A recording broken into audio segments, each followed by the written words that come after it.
Colette. Ce nom, il évoque tout de suite le scandale, le génie littéraire, une liberté, mais une liberté farouche. Alors, qui était vraiment Sidonie Gabrielle Colette? Cette femme qui a fait de sa propre vie une légende au moins aussi captivante que ses romans. Pour bien comprendre le mythe, on va faire quelque chose d'un peu particulier. On va commencer par la fin. Imaginez, on est en 1954 et la République française lui accorde l'honneur suprême, des funérailles nationales. C'était quelque chose d'absolument sans précédent pour une femme. Un hommage qui d'habitude était réservé aux plus grands héros de la nation. Et cette consécration, elle soulève une question qui est fascinante. Comment est-ce qu'on passe de jeune fille de la campagne, écrivant dans l'ombre totale de son mari, à ce statut de monument national? Son parcours, c'est l'une des transformations les plus incroyables de la littérature française. Pour comprendre ça, il faut revenir au tout début, à ses racines. Une enfance libre, presque sauvage, à explorer la nature en Bourgogne. Un monde qui est vraiment à des années-lumière du Paris de la Belle Époque. Cet univers si brillant, mais aussi tellement impitoyable, où son mariage va la propulser. Et là, on voit vraiment les deux visages de cette première partie de sa vie. D'un côté, son mari, Willy. Ah oui, c'est le dandy parisien par excellence. Un expert en publicité qui traitait la littérature comme un business.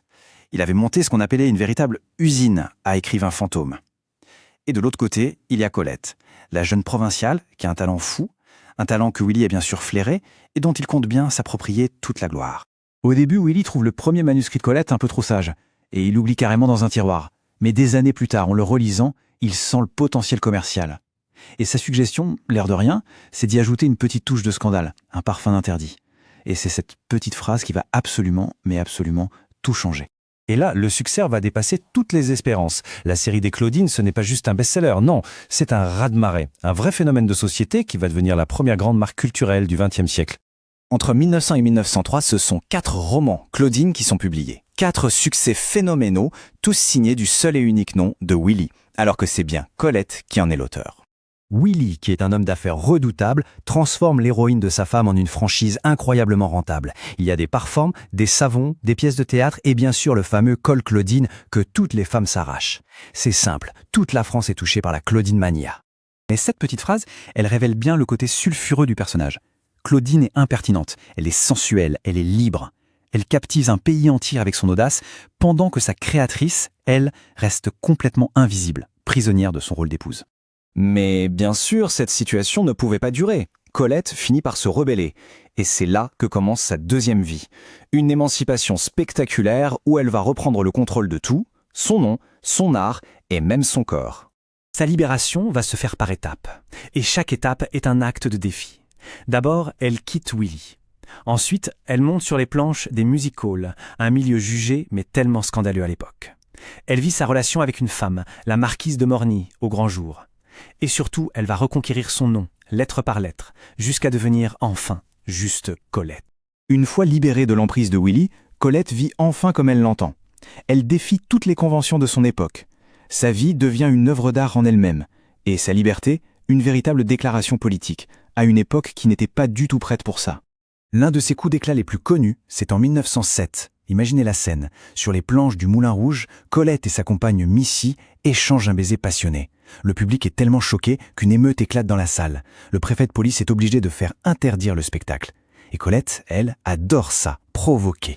Elle a assumé sa bisexualité à une époque où le mot existait à peine. Elle se décrivait elle-même comme une hermaphrodite mentale. C'était sa manière à elle de refuser les étiquettes, de revendiquer le droit d'aimer librement. Une fluidité, une complexité qu'on va retrouver d'ailleurs dans toute son œuvre. Et les scandales ne s'arrêtent pas là. À 47 ans, elle a une liaison avec le fils de son second mari qui n'a que 17 ans. Loin de s'en cacher, elle va la sublimer. Elle va transformer cette expérience amoureuse, interdite, en matière littéraire pour Chéri et Le blé en herbe, qui deviendront 2 de ses plus grands chefs-d'œuvre. Et c'est là qu'arrive la dernière grande transformation. Malgré cette vie de scandale, la France finit par reconnaître une chose évidente. Le talent littéraire de Colette était tellement immense, tellement pur, qu'il éclipsait tout le reste. La grande provocatrice est devenue une institution. Même les plus grands écrivains de son temps, comme André Gide ou Marcel Proust, ont reconnu son génie. Ils ont su voir au-delà de la réputation pour saluer un style qui était unique, une vraie poésie en prose, et cette compréhension quasi chirurgicale des secrets de l'âme humaine. La reconnaissance officielle a suivi, logiquement. D'abord chevalier de la Légion d'honneur, puis elle est élue et ensuite nommée présidente de la prestigieuse Académie Goncourt. Elle a gravi un par un tous les échelons de l'establishment littéraire pour finir avec la consécration ultime de la République. Alors, au final, quel héritage Colette nous laisse-t-elle? Celui de la styliste de génie, l'une des plus grandes plumes de son siècle, ou bien celui de l'icône de la libération, cette femme qui a fait de sa vie une immense déclaration d'indépendance? La vérité, bien sûr, c'est que l'un ne va pas sans l'autre. Et c'est sans doute ça qui la rend si éternellement fascinante.